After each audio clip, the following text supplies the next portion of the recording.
Thanks everyone for joining us in the penultimate event in our 2024-25 Misinformation Speaker Series, co-sponsored by Harvard University and Northeastern University.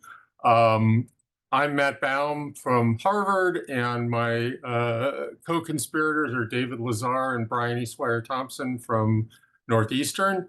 Before I introduce today's speaker, just a quick plug for our final presentation of the year. Coming on May 5th, we have Renee DiResta, who will be speaking at Northeastern University. This is a hybrid event, so she will be there in person at 177 Huntington on the 11th floor, but also on Zoom. So please join us for that. Today, we're very fortunate to have Professor Naomi Oreskes joining us. She is a leading historian of science and geoscience. She's known for her research on the role of science in society. But she's a professor here at Harvard, where she holds appointments in the history of science and Earth and planetary sciences departments. Her seminal work, Merchants of Doubt, co-authored with Erik Conway, showed how misinformation campaigns have shaped public understanding of critical issues like climate change. Her research extends into the historical and social analysis of scientific consensus, especially in climate science, where her 2004 essay, The Scientific Consensus on Climate Change, played a critical role in highlighting the broad agreement among scientists regarding anthropogenic climate change. Her research underscores the importance of scientific integrity, transparency, and effective communication in shaping informed public policy and fostering trust in science. Today, she's here to talk with us about her latest book, The Big Myth: How American Business Taught Us to Loathe Government and Love the Free Market. Professor Oreskes, I'll turn the floor over to you. Thank you for joining us. Well, thank you. It's a pleasure to be here with you. Can you see my slides? Yep, good. Okay, great. So as you just heard, I want to talk about my new book, The Big Myth: How American Business Taught Us to Loathe Government and Love the Free Market, which really comes out of my work on climate change denial and my attempt with Erik Conway to understand the origins and the motivations that lead people to reject hard-won scientific work. But as you can imagine, in the last few months, people have been really urging me to connect this work to what's going on right now. So the alternative subtitle is From Anti-Government to Anti-Science and Back Again. And what the work really looks at is this long history that connects attacks on science to attacks on government more broadly. So as you all know, we're in a moment of full-fledged attack on the federal government. And this comes on the heel of 3 decades of attacks on science, particularly climate science. But many people don't necessarily understand that these two things are intertwined, that the Trump administration firing of federal workers is really, really closely related to its rejection of climate science, vaccine science, and other things. And the character of these attacks for some people is a bit confusing. So, for example, some of you may have seen that a couple of weeks ago, Elon Musk tweeted, or X'd, I don't know what the verb is for the new thing, an old speech from the 1980s by the economist Milton Friedman. So why is Milton Friedman suddenly relevant again? Or this, that Elon Musk just a few weeks ago identified his primary enemy as regulation. So why is Musk resurrecting dead economists and trying to kill live regulations? So we argue that the answer to these questions and many more can be found in a century-old fight over the nature of capitalism and the appropriate role of governance in addressing market failure. So this is the story that Erik Conway and I have told in our new book, just out in paperback, and that's what I want to talk about today. So the talk is in 3 unequal parts: the history of the right-wing attack on the federal government in response to the Progressive Era and New Deal reforms, and also to some extent the Great Society; the Reagan-era shift to focus on science, particularly science that warranted environmental and public health regulation; and then today's all-out assault on the federal government, including federal science. So let's start by going back in time to the late 19th and early 20th centuries. As some of you may know, but many of us have forgotten or maybe didn't really know, that in the late 19th century, unregulated capitalism had produced a world of hurt and suffering. It was a world that was cruel and dangerous and included widespread child labor, both in the United States and in Europe, violent suppression of unions, and widespread workplace injury and death. It also included slavery. Until 1865, American free markets included approximately 10 million enslaved people. And unregulated capitalism wasn't just bad for workers, it was also bad for democracy. Monopolies and trusts had led to vast accumulations of wealth by robber barons who famously corrupted the political system. And newspapers from this time are filled with cartoons like this, showing the robber barons basically astride Washington, D.C., and the law being subservient to the robber barons. American capitalism was even bad for capitalists. When markets were unregulated, competition was often replaced by monopoly. And Teddy Roosevelt became famous as a trust buster because of his attempts to break up monopolies and trusts and actually support genuine competition. And then, of course, there was the Great Depression. Reckless financial speculation and unscrupulous business practices had played a significant role in the crash of 29 and the long period of economic depression that then followed. But many of these problems were addressed through reform. And if we look at the period from about the 1880s to the 1940s, we see very extensive reform about how markets operated. A variety of statutes, particularly on the federal level, but on the state level as well, to address these ills and problems. There were many laws passed to protect competition, ranging from the Interstate Commerce Act in 1887 to the Clayton Antitrust Act in 1914. There were laws passed to protect people, workers, consumers, such as the Pure Food and Drug Act in 1906, the Meat Inspection Act in 1906, and the Keaton-Owing Act of 1916, which attempted to limit the use of child labor. Also, the federal income tax attempting to redistribute wealth. The New Deal, of course, went even further than the progressive era by regulating banks and markets, strengthening protections for labor, and actively redistributing wealth. So the Revenue Act of 1932, for example, raised the top marginal tax rate from 25 to 63%. The National Labor Relations Act, sometimes also referred to as the Wagner Act, protected the rights of workers to unionize and created the National Labor Relations Board to address complaints and violations of labor rights. And the Fair Labor Standards Act of 1938, finally, after decades of debate, outlawed most forms of child labor. In short, history shows that a good deal of hurt, suffering, unfair labor and business practices that the free market or unregulated capitalism had produced were remedied by government action, particularly federal government action.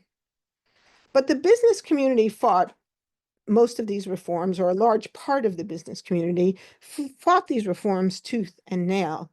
And this is a history that's been largely forgotten, particularly if, in school, if you were taught, as I was, the progressive era was this great era of progress, as the name suggested. So this is the story we tell in our new book. It's a history of purposeful and coordinated efforts by American business leaders to promote belief in free markets, what we call market fundamentalism, in order to stave off regulation of their businesses. They did this in academia, in public education, in popular culture, and in politics, not by defending the indefensible. So no one stood up in public and said, oh, we think child labor is a great idea. We think fraud is great, but rather by claiming that they were defending freedom and the American way of life, and that free markets were inextricably tied to freedom.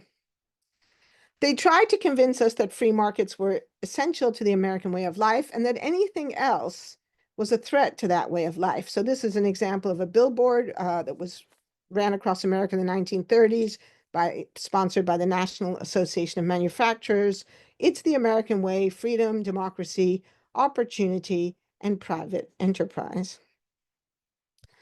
They did this work through a wide range of efforts, which we talk about in the book, and I'm trying to keep today's talk short in the interest of having time for questions. So I'm leaving out a ton of stuff, but just to give you some examples: fighting child labor laws and workmen's compensation is a denial of business freedom, rewriting textbook and pressuring textbook publishers, influencing college curricula, including here at Harvard, ghostwriting stories, such as the Little House on the Prairie series, which was not actually written by Laura Ingalls Wilder, but by her libertarian daughter, Rose, extensive propaganda campaigns, works to create a pro-capitalist Christian right, promoting neoliberal economics in universities, persuading Hollywood to censor anti-capitalist films, and promoting the political career of Ronald Reagan. In many ways, this story culminates with the election of Ronald Reagan because he brings what had previously been non-mainstream views into the mainstream of American politics, particularly with his often quoted saying, "Government is not a solution to our problem, government is the problems." And Reagan, we argue, really laid the foundation for the remaking of the Republican Party away from what it had been under Dwight Eisenhower, even Richard Nixon, who famously created the EPA, into what it is today. But we also argue that it also deeply influenced the Democratic Party to step back from its earlier commitments to use the power of the federal government to protect workers, consumers, and the environment. It was Bill Clinton, not Ronald Reagan, who said the era of big government is over. And we think this is super important to understand in terms of the whole question of how Donald Trump got elected and won states like Michigan and Pennsylvania. So obviously telling the story of a big myth required a big book. As I've already said, it's over 500 pages. What I want to focus on today is a portion of this history that focuses on the construction of this pro-market anti-government ideology that had its roots in European neoliberalism, but was fashioned for an American context. This part of the story begins in the 1930s with ex-President Herbert Hoover. As we all know, Hoover lost the presidency to FDR in 1932, and he's often viewed as a discredited president because of his famous failure to alleviate the Great Depression. But in fact, he remained highly influential in the Republican Party and in conservative business circles. And in 1934, he articulated a program for defending freedom as he understood it, called the Challenge to Liberty, arguing that the New Deal was threatening liberty and freedom in America. And he wrote, "It holds both in principle and in experience that intellectual and spiritual freedoms cannot thrive except where there are also economic freedoms. It insists equally upon protections for all freedoms, or there is no liberty." Now, this argument then is taken up by the National Association of Manufacturers, at the time the largest trade organization in America, and particularly by one of its leaders, J. Howard Pugh, the president of Sun Oil Corporation. In the 1930s, NAM launched a multi-million-dollar propaganda campaign targeted at teachers, ministers, community leaders, and ordinary American citizens to promote what he called the indivisibility thesis, this idea that all freedoms stand or fall together. It was a very, very widespread campaign with many aspects: radio, film, newsletters, magazines. And just by the way, as a side point, National Association of Manufacturers is still active today. And in the 1990s, they created the Global Climate Coalition, one of the most effective climate denial organizations in the United States. And they continue today to fight climate policy and carbon pollution regulation. In 1939, NAM organized its arguments under the framework they called the Tripod of Freedom. So it's December 1939, war has just broken out in Europe, and NAM issues this proclamation that says, "In a world torn by war and dictatorship, Americans live at peace and in freedom.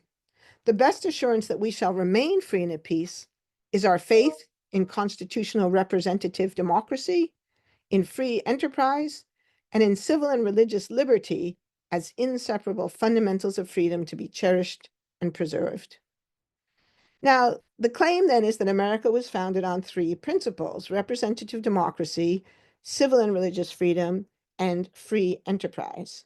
Like a tripod, they argued, if any one leg of this were compromised, and obviously the leg they're worried about is the free enterprise leg, then the whole structure would tumble. And therefore, they say it's essential to protect free enterprise in order to protect political freedom and democracy. And this becomes part of the argument of how they can oppose child labor. Not to say they think it's a good thing that children are working in factories, but to say that they're protecting the tripod of freedom.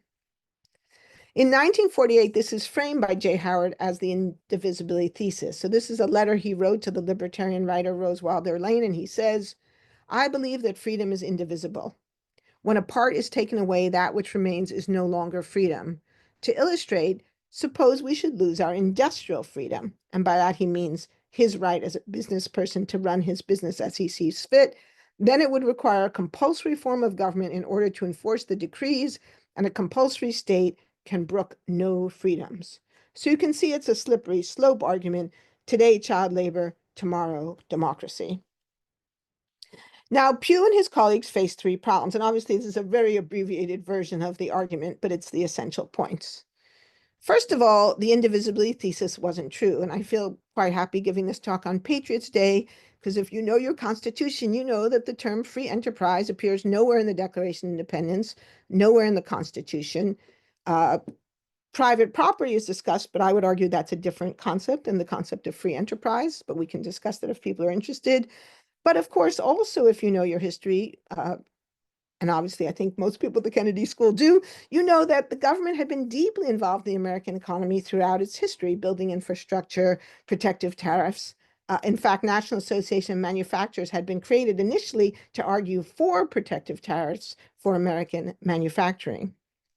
The argument was also hypocritical. Nam, Pew, and Herbert Hoover were arguing for businessmen's freedom to set wages and working conditions in their factories, but they fought bitterly and often violently against their workers' freedom to unionize or engage in collective bargaining. And it was self-serving. In the 1940s, memories of the Great Depression were still vivid and bitter.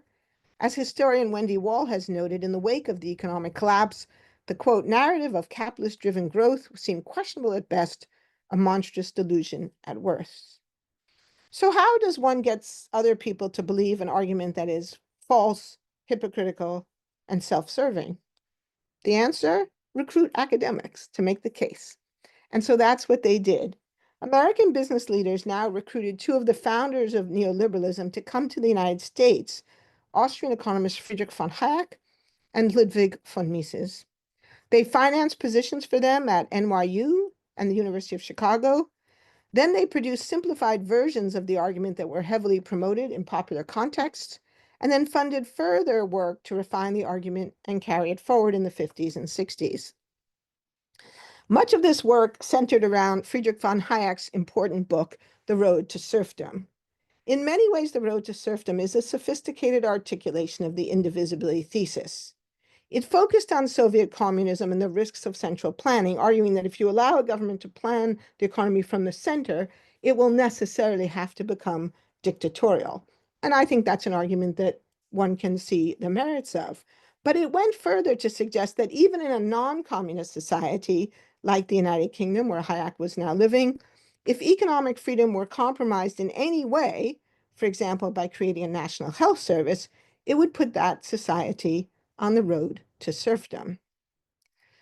But it's important to note that Hayek actually allowed for exceptions. His argument is a strong one, but it's not doctrinaire. So he writes, the successful use of competition as the principle of social organization precludes certain types of coercive interference with economic life, but it admits of and even requires others. So what were the types of interference that it required or permitted? Well, he has many examples, and interestingly, many of them deal with pollution and workplace safety. So he speaks, for example, of preventing the harmful effects of deforestation, or prohibiting the use of certain poisonous substances, or requiring special precautions in their use, or enforcing sanitary conditions in workplaces. And Hayek explicitly rejected the argument for laissez-faire. He writes, it is important not to confuse opposition against planning with a dogmatic laissez-faire attitude. The neoliberal argument is in favor of making the best possible use of the forces of competition as a means for coordinating human efforts, not an argument for leaving things just as they are. But in the hands of his acolytes, it became an argument for leaving things just as they are, and in fact, it took on the quality of a religious faith. And some people have criticized us for using the term market fundamentalism as a bit inflammatory, but I want to show you a slide that I think supports the argument. So business leaders loved Hayek's book. They thought it made exactly the argument they wanted to make, but they thought it was too intellectual for American audiences. And so they arranged for Reader's Digest to publish a 20-page condensation in April 1945.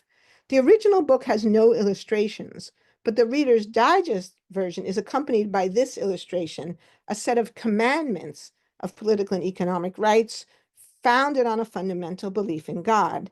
And notice the final commandment it's my lower right, I'm not sure how it shows to you, but the right to freedom from arbitrary government regulation and control. And then they pushed it even further. They turned the book into a cartoon published in Look magazine and reproduced and distributed as a pamphlet by General Motors called The Road to Serfdom in Cartoons. With only a trifle of text, The Road to Serfdom in Cartoons presented the entire simplified argument in 18 pictures and captions. But it also changed the argument in an important way. The original version began with Soviet central planning, but now the argument is shifted away from the Soviet Union and to focus on government mobilization of the economy during World War II, something that most business leaders had endorsed, and many businesses, in fact, profited. But it ends with a firing squad executing political dissenters. Now, we know from his own account that in the 1950s, Ronald Reagan read Hayek. We think the evidence suggests he read the Reader's Digest version. We know that these popularizations reached huge audiences. The circulation of Look magazine in 1948 was about 3 million copies. The circulation of Reader's Digest was nearly 9 million, and another million more copies of the pamphlet were distributed by General Motors. And just for context, the US population at that time was about 140 million. So it seems that these editions reached probably 10% of the American people, and maybe more that we haven't been able to document. Now, here's a crucial point. In all of these popularizations, Hayek's nuance and all the caveats were expunged. All discussion of legitimate forms of, quote, interference in the marketplace were removed. And then they did the same thing to Adam Smith.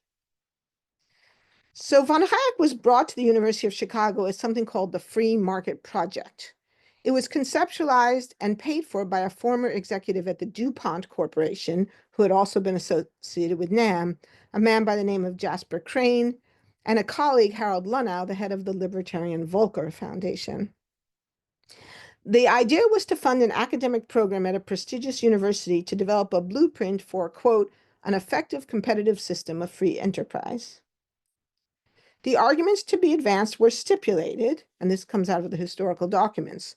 The primacy of the free market is, quote, the most efficient organizer of society, explaining that the free market is systematic, rational, not chaotic or disorderly, and consistently efficient in allocating resources to their best use. And so you see this efficiency argument. Government is inefficient, markets are efficient, therefore these questions should be left to the marketplace.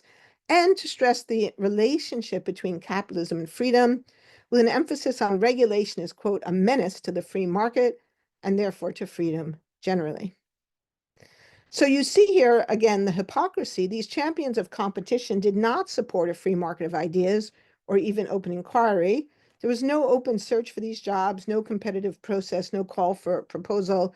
Rather, they handpicked participants, got them hired behind closed doors, and then without external review, funded the research that supported their political aims and ideology. So who were these participants? Well, again, I don't have time to talk about them all. Some interesting other people include Robert Bork, the jurist, but two key ones are these economists, George Stigler and Milton Friedman. In 1957, Stigler published an edited version of Adam Smith's classic work, The Wealth of Nations. And just as the edited version of The Road to Serfdom left out Hayek's caveats, so did the Chicago School version of The Wealth of Nations.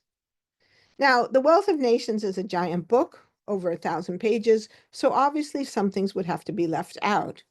But noticeably, Stigler left out all the passages where Smith recognized the limits of self-interest and the need for taxation, regulation, and restraints on self-interest to protect public safety.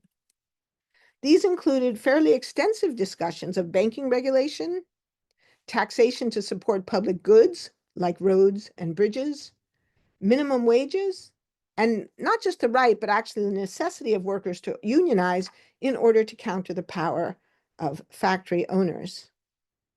Now, Smith realized that some observers, even at that time, would object to any regulation as a denial of freedom, and so he developed a summary of when he thought regulation was warranted. He wrote, when the natural liberty of a few individuals endangers the security of the whole society. But one would never know this reading the Chicago school version of The Wealth of Nations.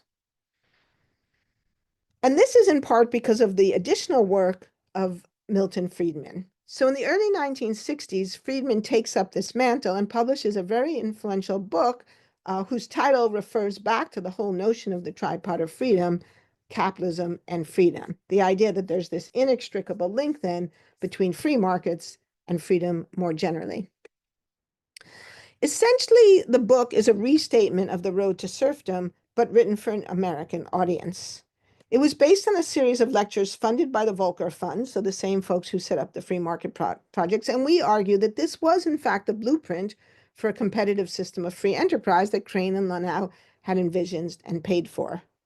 The central argument of the book is that the great threat to freedom is the concentration of power by governments. And so they argue that free markets protect freedom by distributing power, therefore capitalism protects freedom, and therefore compromises to capitalism threaten freedom. The argument was summarized by Leon Kayserling in a critical review in 1963. He says, freedom is said to depend above all upon limiting the functions of government as closely as possible. Now, some of you know these works have been hugely influential, translated into many languages, sold millions of copies, and promoted by many of America's most prominent conservative voices. So some of you will recognize this is Glenn Beck on Fox News, and there's The Road to Serfdom in the background. And according to one source I saw, the day after Beck promoted The Road to Serfdom on Fox News, Amazon sold 40,000 copies of the book.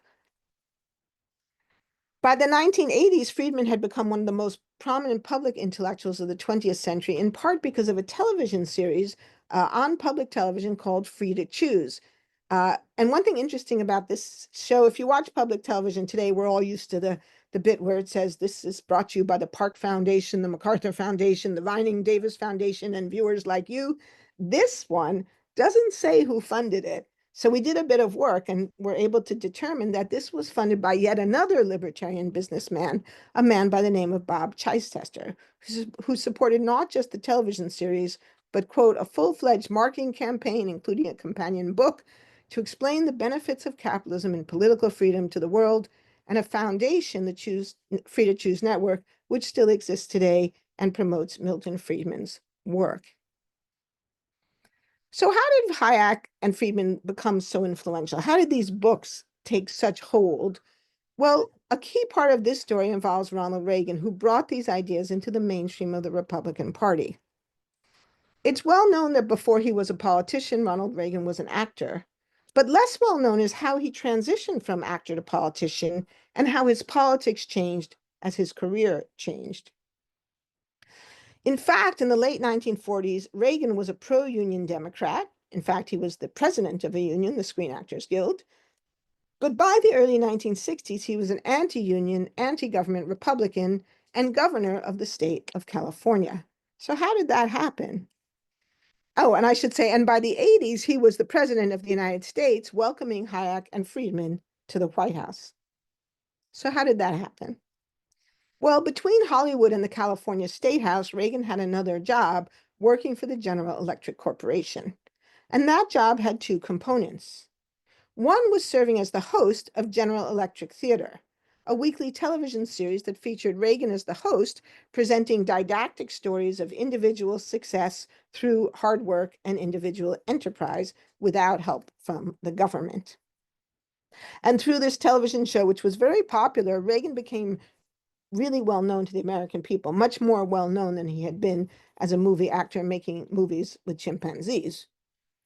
But the second and maybe more important part of the job was that he represented the corporation in speeches and visits to communities across the United States, promoting the GE view of capitalism. GE, reprising what the National Association of Manufacturers had done 20 years before, ran a massive propaganda campaign to convince GE workers and their families and community members of the evils of unions and the greatness of American capitalism. Described at the time as a coordinated and massive campaign, it targeted the company's 250,000 workers, their families, and community members to instruct them in the virtues of free enterprise capitalism, the vices of socialism, and the threat of government encroachment And some of you who are old enough to remember Ronald Reagan will know that this term government encroachment was one that he used all the time. The targets included, quote, burdensome federal taxation, enlarged government, and union dues, which they claimed denied workers their rightful wages. And they claimed workers wouldn't have to unionize to get higher pay if their money wasn't being stolen by their union.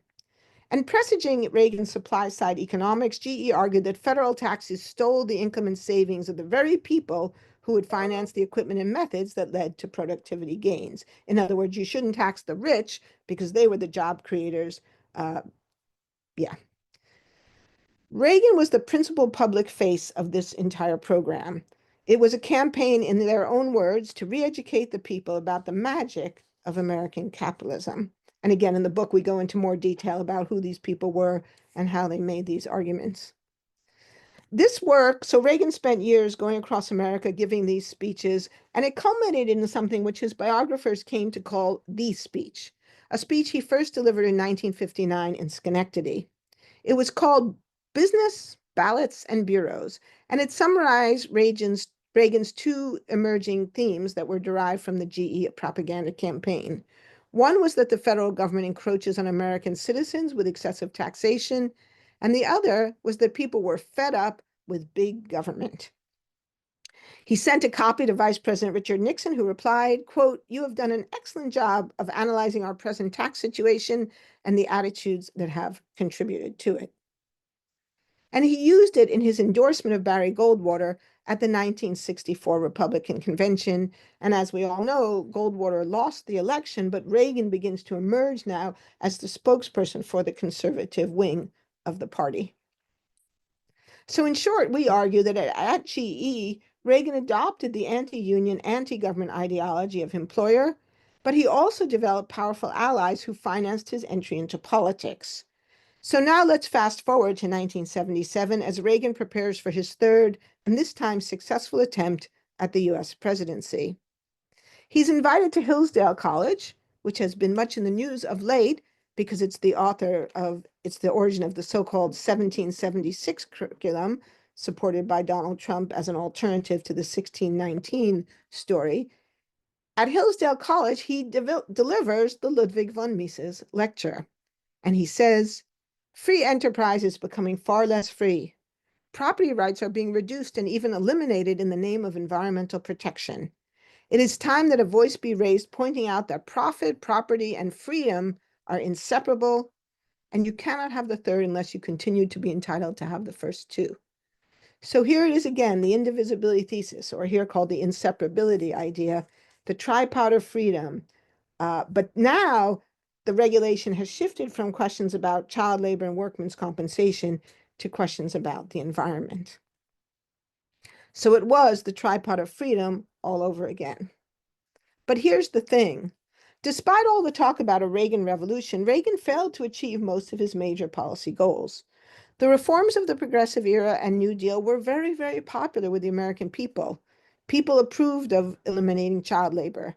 They approved a workplace safety and workmen's compensation program. And Social Security was wildly popular, and even today has an 80 to 90% approval rating. So despite his personal popularity, Reagan was not really able to shrink the federal government, and he was not able to roll back many regulations. And so he began to shift his focus to science, particularly science that informed regulation, science that supported environmental or public health restrictions. And because it was science that had proved that the free market was bringing us acid rain, which was damaging lakes and forests and fish, and science that had proved the ozone hole, which threatened the very existence of life on Earth, and it was science that was now beginning to express the idea that we might be facing large-scale global climate change.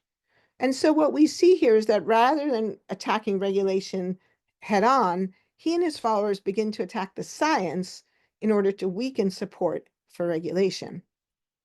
And this is the story that Erik, Conway, and I told in our first book together, The Story of Merchants of Doubt, where we show how a group of scientists linked to the Reagan administration fought the scientific evidence on the harms of tobacco, acid rain, the ozone hole, pesticides, and ultimately global warming. And here's the interesting thing. When we first started writing this book, it felt to us like this was a little bit of a weird collection of stuff because the science related to tobacco was totally different than the science related to the ozone hole or pesticides. So the question we asked ourselves was, well, what do these things have in common? And what we realized was that they're all market failures. That is to say, they're all cases where the free market, people doing legal things, are creating really, really big problems that are hurting people, that are threatening large-scale public health or monetary costs.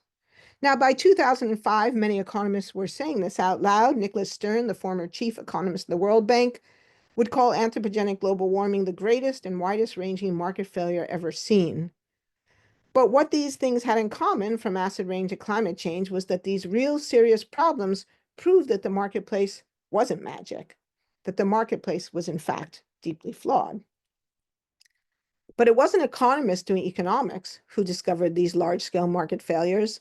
It was scientists doing science. And I include this picture of Gene Likens on the right, one of the people who first discovered acid rain up in Hubbard Brook, not far from here, just to remind you that Gene, who I've got to know a little bit, is just a scientist, just a regular scientist. And if you saw him on the street, you would not for a minute think that he was a bomb-throwing environmental radical, which he's not.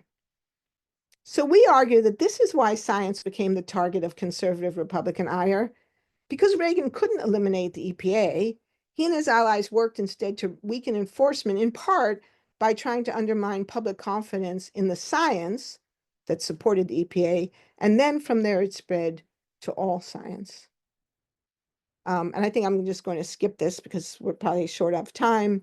So what we argue in both books is that the attack on science is at root a defense of big business, a defense of businesses that are doing damage and don't want to take responsibility for the damage they do. And therefore, it's an attack on the regulations that keep workers and citizens healthy and safe.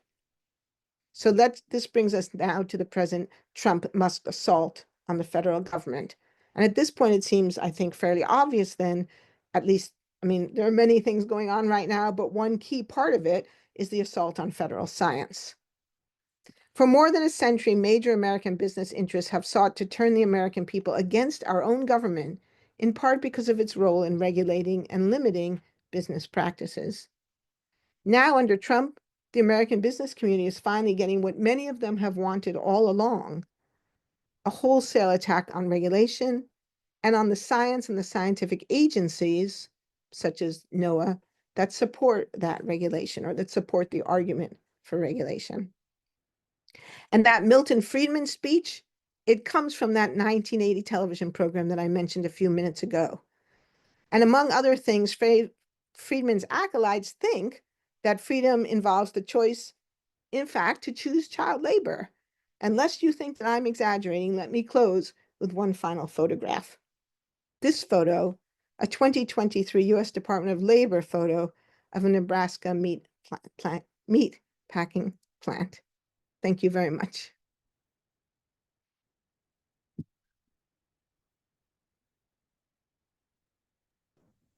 Thank you so much. So now we're going to go to Q&A. We have a few questions. There's definitely still time to get questions in for folks in the audience. Please use the Q&A box on the bottom of the Zoom screen to type up your questions. We also got a few questions in advance. The first, well, I feel like you've answered one of the ones I was going to ask you. So here, are you aware of any historical attempts to impose a progressive net worth, shareholder equity, or market cap tax on U.S. corporations? No. Simple answer is no. Sorry. Okay. Question. Good Then we can idea. move past that in a hurry. Yeah. Okay. Let's see.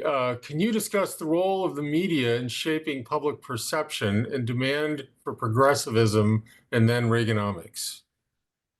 Yeah, well, the media is a big part of this story, and we talk a lot in the books, in both Merchants of Doubt and in The Big Myth, about that, in part because part of the attempt to undermine public trust in government was also an attempt to mobilize the media in support of it. So in Merchants of Doubt, we look specifically how the tobacco and other industries had tried to use the journalistic value of objectivity to demand equal time for their positions, even when those positions were refuted by science. And the tobacco case is the clearest one. We have many examples where tobacco industry executives actually asked for and got meetings with Arthur Oak Sulzberger at the New York Times, Edward R. Murrow at CBS News, really, targeting the media at a very high level, having meetings and saying, we think that you owe it to us to give us equal time for our view. And for decades, the media fell for that trick. So the manipulation of the media was a big part of how these people made the American people think that there was a big debate about tobacco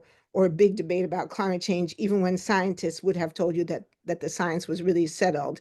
And in the second book, in The Big Myth, again, we show a lot of the propaganda targets the media through push polls, free cartoon series that were distributed, free radio programs.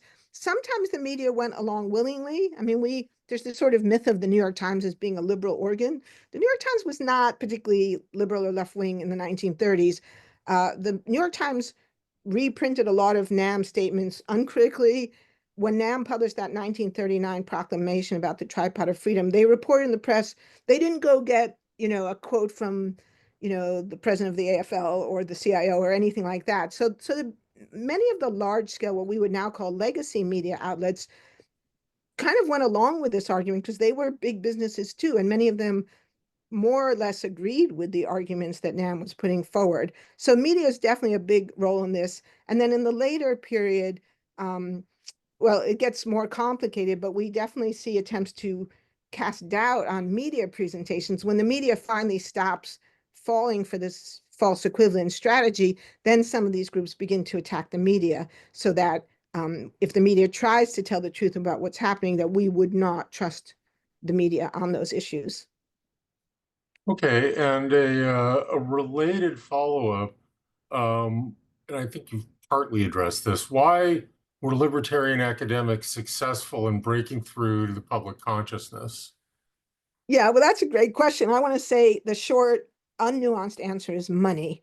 I mean, one of the things that has been so depressing to me when I do this work is the amount of money that flowed into promoting Milton Friedman, into promoting von Hayek, promoting the whole free market project. It's just breathtaking. And I sometimes think, well, if somebody paid for me to have a 10-part series on the failures of capitalism, I feel like I could shift the public conversation, but no one's paying me to do that. And it's not just the TV shows, the radio. I mean, it's also the books. So one of the things we talk about in The Big Myth is how there were additional right-wing organizations and foundations, such as the Ayn Rand Foundation, who distributed huge numbers of copies of Ayn Rand's books to libraries and public schools across the country. So especially like in the 70s and onwards, when public schools in America, I mean, public schools have always been underfunded, but particularly in this from the 70s onward. So now you have these school libraries that are deeply underfunded. And then librarians get these free books in the mail and they say, oh my God, this is fantastic.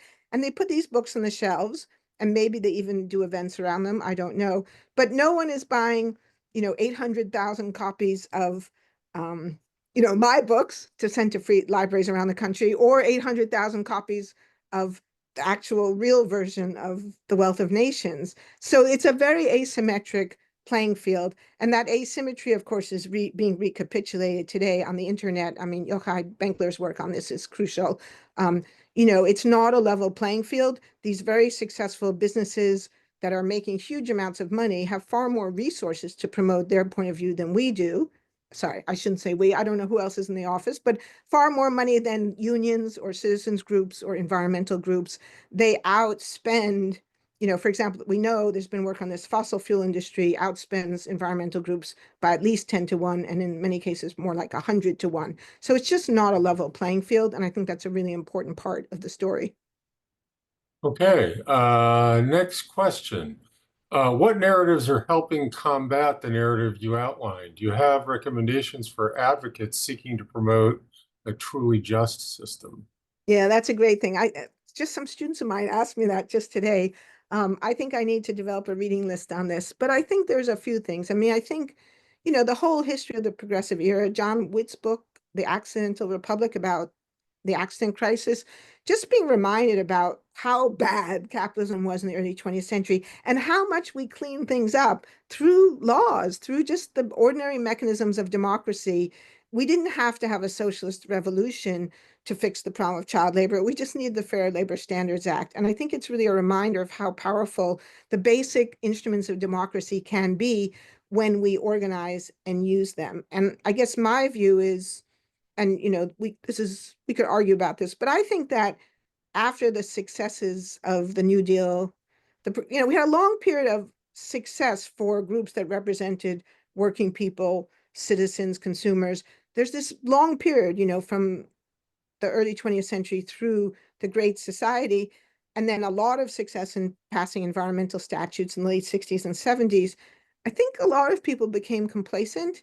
And so I guess if I have a self-criticism, it's not me personally, but self-criticism of progressives, it's that progressives thought the job was done, when of course the job of politics is never done. Okay. Another questioner asks, wasn't free enterprise also aimed at countering communism? Yes, and in the book we talk about that. So there's a whole way in which a lot of this is linked to an anti-communist ideology and to the construction of it. Part of this myth is based on the construction of a false dichotomy, that the only choices we have are either Soviet-style totalitarianism on the one hand or completely unregulated markets on the other. And so the slippery slope argument is that if you allow even modest regulations of the economy, you're on your way to full-fledged centralized planning. And so part of the argument we make at the end of the book, and this speaks to the previous question as well, I think part of the challenge that we face today is to reclaim the middle, to remind the American people that there are lots of possibilities, and these two extremes are not the only options we have, and to reignite a conversation about what the middle ground opportunities can look like. Yeah, we have a lot of questions about along the what can we do variety. So I'll Yeah, give you one more. okay. I'm curious if Professor Oreskes has any suggestions for what we can actually do from here at this culmination of a 50+ year project to tear down the federal government. What are our plausible responses to this effort? Yeah. Well, I get asked this so much, and I feel like one of the bad things about being a historian is it's much easier to tell people what's happened and, all the bad things that were done, much harder to figure out what the solution is. But I feel like my next book has to be like, what do we do? Because it seems to be the obvious answer. So I You can think, come work on this over at the Kennedy School. yeah, there you go. Oh, thank you. Okay, can I take you up on that offer? Actually, it would be a good Kennedy School project. Um, I think a couple of things. I feel like there's a few lessons that to me come out of these stories. So first one is this is a long game. When you study people you disagree with, one of the things you also see is what they did right. And what's really impressive about the pro-market, free market fundamentalists is incredible patience. Nancy McLean's work on this is very good as well, that these people really played a long game. And they had a lot of failures along the way, but they never gave up. They kept fighting. They kept thinking about new strategies, new tactics, or taking old strategies and trying them again in a new context. And so I feel like one of the big historical lessons of this period is that just because something doesn't work the first time doesn't mean you throw it out. And I feel like we've been too quick, especially in these last few weeks. There's a lot of self-criticism, self-flagellation on the part of progressives. But I feel like if you read my book, you won't self-flagellate. You'll say, wow, I had no idea what we were up against. No wonder this has been so difficult. And then you feel more motivated to think hard about, well, where are our success stories? And I think a lot of those success stories do have to do with, for one thing, mobilizing science, facts, evidence. Lots of people nowadays say, oh, facts don't matter. I think that's really false. I think the reason the right wing fights facts is because they actually recognize how powerful they can be when people understand them and when they're communicated in a clear and friendly manner. So I think particularly as academics, whether we're scientists, historians, economists, sociologists, and when I say scientists, natural scientists, social scientists, we have a lot of work to do to explain the facts of history, the facts of science, the facts of economics to our fellow Americans, and to do it in an accessible and friendly way. And we don't always do that, and we need to. Facts are powerful, and that's why our enemies fight the facts. So that's one big thing. And then the other thing is grassroots mobilization. I mean, if you ask yourself, well, how did we get the advances of the progressive era? how did we get the Federal Fair Labor Standards Act? It was through grassroots mobilization by unions, community groups. Progressive era was, progressive era was imperfect. A lot of things happened we might not entirely agree with, but women's groups, all kinds of groups right here in Massachusetts, a lot of work against child labor that was done by commissions that went up the road to Lowell. And by the way, if you have not been to the museum in Lowell, that'd be a great place to start. Just this incredible reminder of these incredibly terrible practices that took place right here in Massachusetts a little more than 100 years ago. But we fixed it, we basically fixed it. And so it's a reminder that people do have power when they work together, when they organize, and when they don't just, to borrow from Robert Putnam, when we don't just bowl alone. If I could just take advantage of the moderator's prerogative, since I have a microphone, as I was listening to you speak, I was having a little bit of a sense that, at least to some extent, the folks you're describing feel a little bit like the dog that caught the truck. And I'm wondering if they're getting some more than they bargained for in the current administration, which could potentially, ironically, create some new bedfellows or alliances that, to try and recreate the business environment that they were trying to get to, which doesn't seem to be what we're getting. So I'm curious if Yeah, I think that's absolutely right. And I think that there are probably a lot of sensible business people around this country who recognize that what's going on is not actually good for the country in the long run. And that includes not good for them. But I think that they're terrified to speak up. They don't want to be, and we've seen this the last few weeks, and God bless our own institution for standing up against, the federal government attack on Harvard. But I think there are a lot of people who realize this isn't what they thought they were signing up for. And if you just take like one example, the Federal Deposit Insurance Corporation, right? I mean, this is a great success story. We have pretty much, in the 19th century, bank runs, bank panics were completely routine. And lots of people kept their money under the mattress because they didn't trust banks, and rightly so. But we fixed that with the FDIC, and people can put their money in banks safely, and all kinds of economic activity becomes possible because we trust our banks, because we save money, because we have credit cards and checking accounts, and now we have Venmo and all the rest. This is good for the economy, and actually Adam Smith talked about that too. He talked about how credit is good for capitalism. If the FDIC is dismantled, it's going to undermine public trust in the whole financial system. And that cannot be a good thing for business. I think there are a lot of business leaders who know that. I think they don't want to be the first one to we've seen that this administration is vindictive, so we can be sympathetic and understand why people don't want to be the nail that stands up and gets hammered down. But I do think that there's a huge opportunity, at least in principle, especially maybe at the Kennedy School, the business school, to think about, who are the potential allies who can help us remind, the business community, the American people, that a lot of federal regulation is good for the economy.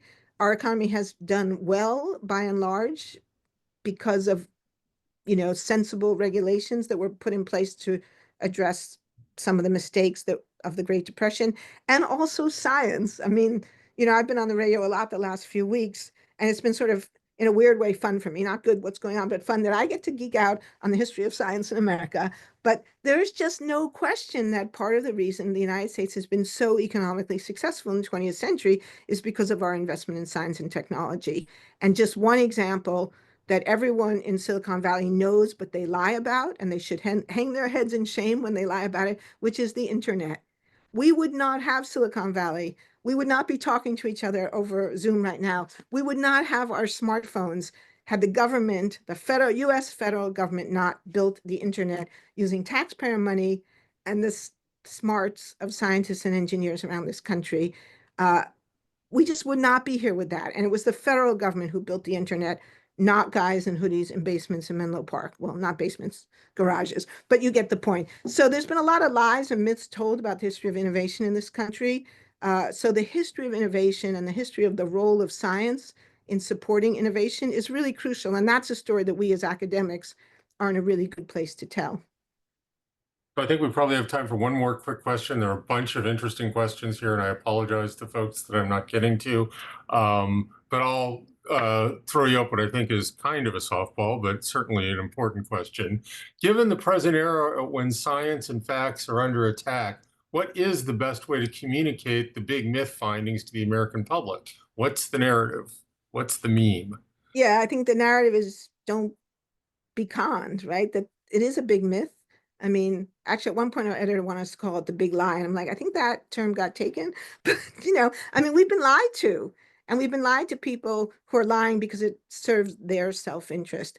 And I don't know about you, but I don't want to be on the losing end of a con game. I don't want to be a sucker. And I don't think most people do want to be a sucker. So I think when you can explain to people that a lot of this is a lie, that we've been told a story that serves the interests of certain powerful groups in this country, but it doesn't serve the interests of us as consumers, as workers, as educators, as people who would like to breathe fresh air and drink clean water or enjoy a weekend in a national park or national forest. So I think that narrative is potentially very, very powerful. Okay, well, we've hit 4 o'clock, and so sadly we're out of time. And I want to just thank you, Professor Oreskes, for a really fascinating, important conversation. And I hope you find the magical meme that will allow you to spread the word on this important work. So thank And you if so much. anyone in the audience thinks they have it, they should email me. I'm easy to find on my Harvard homepage.